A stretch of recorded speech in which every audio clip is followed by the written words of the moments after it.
What if we told you that there was a time when Nike didn't reign supreme in the American sneaker landscape? Given the swoosh ubiquity in the contemporary American culture, both in the sneaker community and popular culture at large, it may be hard to believe. But in the 1980s, it was neither Nike nor Adidas that controlled the plurality of the American market. Rather, the sneaker world took cues from a sneaker company that few would today consider to be a sneaker war than Reebok. Over the years, Reebok's history has been one of astronomical ascents and colossal collapses. The brand has been both the prominent athletic footwear manufacturer and a perennial afterthought, often swinging from one end of the spectrum to the other in the span of a few years. Reebok was founded in England in 1958 by a pair of brothers, Joe and Jeff Foster, to carry on a family tradition of making athletic footwear. Their grandfather Joseph William Foster had launched an eponymous company, Joseph William Foster, in 1895 and developed one of very fast-track spikes. After initially struggling to copyright the name Mercury, the brothers turned to gray Rhebok, a species of African antelope, which inspired the brand name. Reebok continued to produce running spikes throughout the 60s and 70s, with the company's base renaming in England. In 1979, Reebok was exhibiting at the Chicago International Sneaker Trade Show when Paul Fireman, an American outdoor gear wholesaler, discovered the brand. Fireman acquired the exclusive rights to Reebok in North America. Initially, Fireman's investment seemed like a modest success, with Reebok selling for roughly $1.5 million in 1981. By the end of the decade, it would become an investment that would reap legendary rewards. It was during the 1980s that people took a genuine interest in staying or getting in shape. It was the decade that gave us aerobics and saw a new emphasis on sports like tennis, which blended physical activity with a sociocultural lifestyle. In that context, Reebok thrived.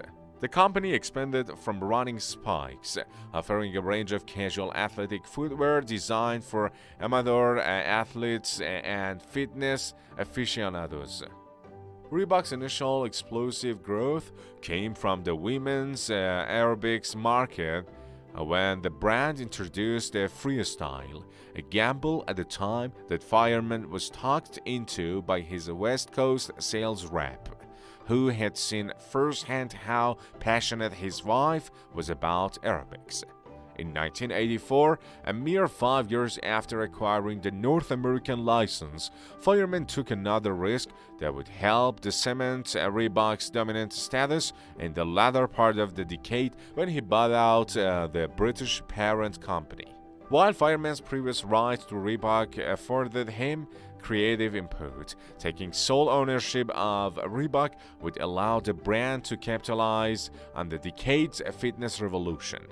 Nike and Adidas were jostling for position in the men's market, but had largely overlooked the women's segment, which had facilitated Reebok's continued success after the freestyle.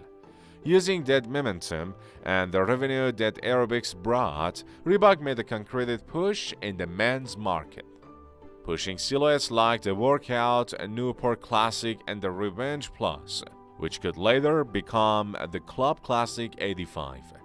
They were country club-ready sneakers that could be worn on and off the tennis court or outside the gym.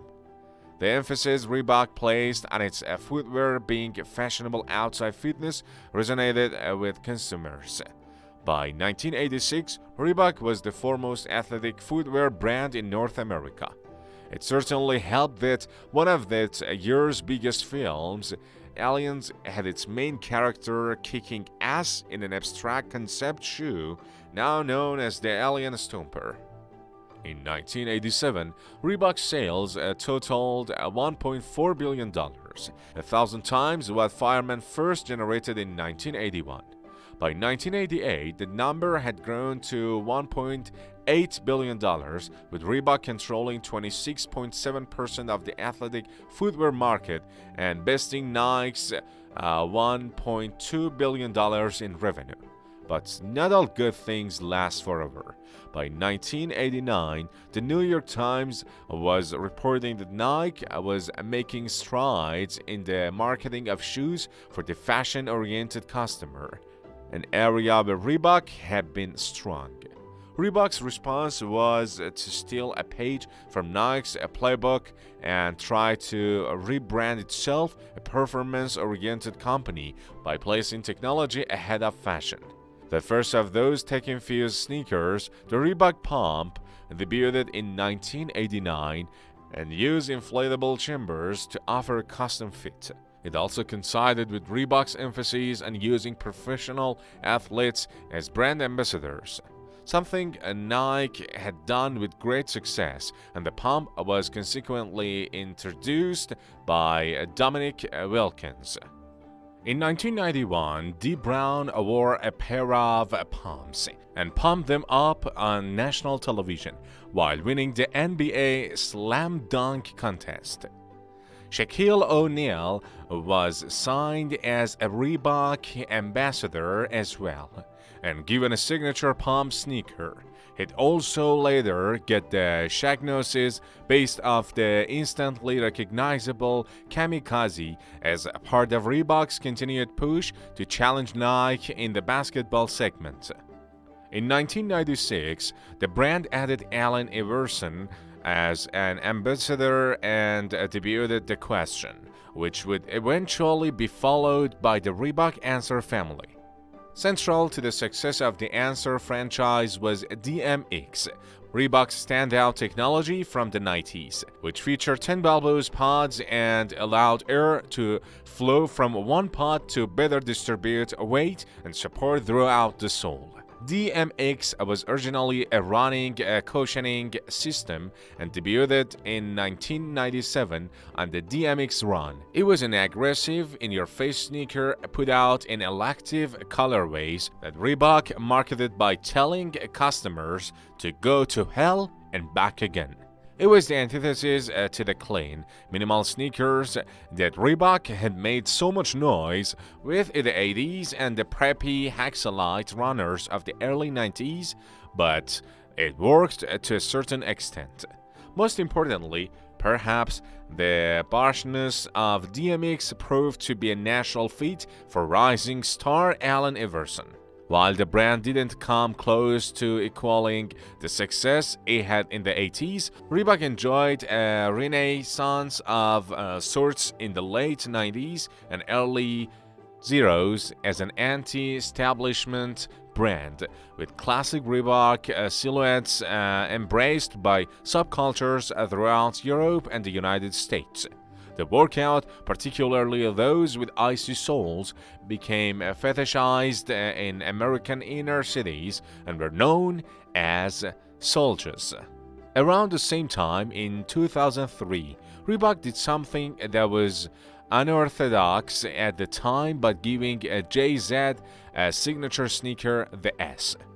Carter, a move that, while uncommon at the time, built upon the relationship Adidas had fostered with Run DMC back in the 80s. That said, the S.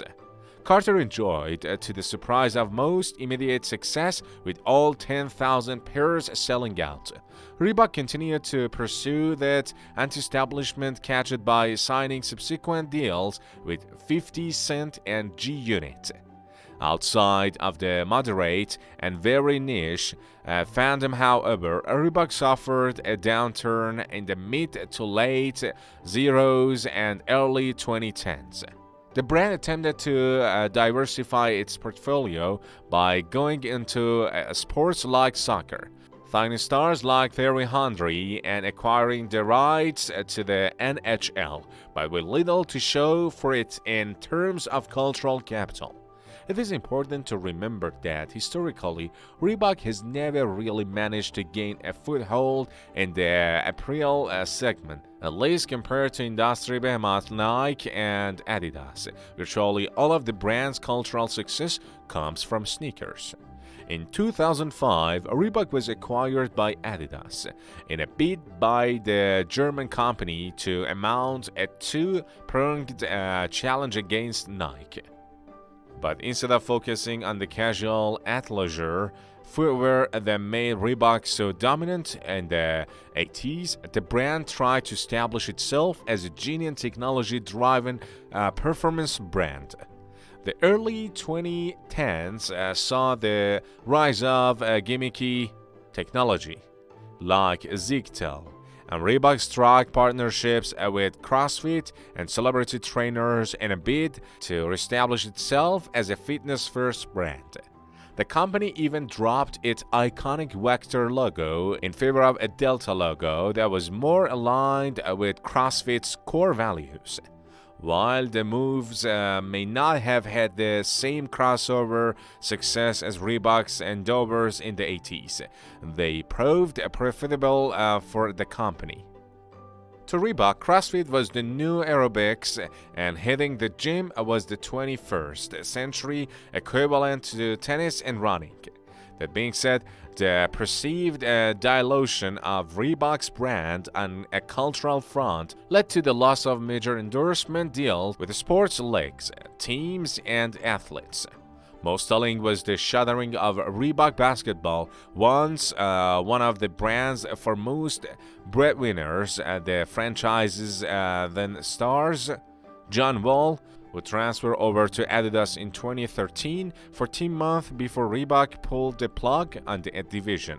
But rather than let the brand's heritage die out, Reebok created the Classic division, akin to Adidas's Originals line, which was tasked with restoring models like the Classic, Insta Pump Fury, Club Classic 85, and Workout. Recently, lesser-known models like the Aztec and the Azturk have made comebacks under the Classics umbrella. Until recently, the Classics segment was a relative afterthought in the broader sneaker market, and the brand's collaborative partners had relatively niche followings, including names like Bornex Erased, Beauty and Youth, Garb Store, and Maison Kitsune.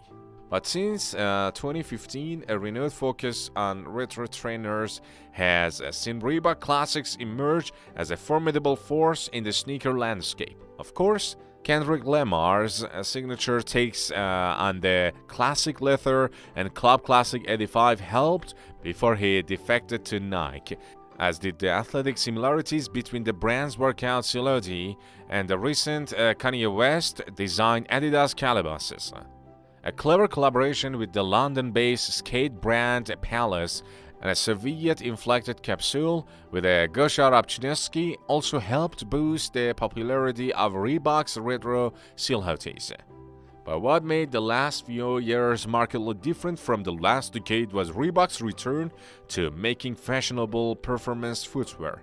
The Classics umbrella doesn't pretend to offer top-of-the-line performance sneakers, but Reebok has struck up partnerships with high-end designers that have focused not on silhouettes from the Classics offering, but instead on creating fashion-infused performance shoes bearing Reebok's more mainstream Delta logo. The most notable of these partnerships is with Wetament, which debuted as part of the Gazelle Brothers' official fake Fall-Winter 2016 collection. The first offering showcased a new silhouette, the Reebok Pump Supreme, a futuristic take on the brand's iconic Insta Pump. It was a simple shoe that featured little branding outside the Wetament's logotype and Reebok Delta logo, and in the way was akin to what Reebok had done so well in the 80s, create clean athletic footwear. Ensuing Reebok X Weatherman's releases have strayed a bit from that mold, leaning more towards the overly distressed and graphically driven, by the mid-calf sock runner that was born from the collaboration has found its way into Reebok's main collection, as has the Pump Supreme. Of course, that doesn't mean it will have the same timeless impact on Reebok's brand as the white leather classic from the 80s. But given the brand's trajectory both up and down during the sneaker wars, it is clear that only time will tell. In 2017, Reebok collaborated with London-based Kutzweiler on garments, as well as a series of hiking-inspired sneakers that again aimed to juxtapose technological sportswear and fashion without compromising either. That was followed by a 2018 collaboration with American designer Pierre Moss on a futuristic DMX Fusion 1 experiment, and more 90s-inspired sneakers are slated to drop in the latter half of the year. Of course, shortly after debuting the Pierre Moss collaboration, Reebok made it apparent that it was bringing back some notable 90s trainers, including the Run DMX-10 and now the DMX Daytona. For Reebok, today's challenge is striking the delicate balance between paying homage to the brand's illustrations history through retros like the DMX Daytona and Aztec, offering something aesthetically new through a collaboration with fashion labels like Weatherman's and Pierre Moss, and remaining true to the brand's DNA as a fitness-first brand. Hence why the brand has lucrative deals with CrossFit and UFC. It seems, though, that Reebok has decided that these are things that can exist simultaneously, and the brand appears primed for another period of success. Whether that success will be sustained or fleeting remains to be seen.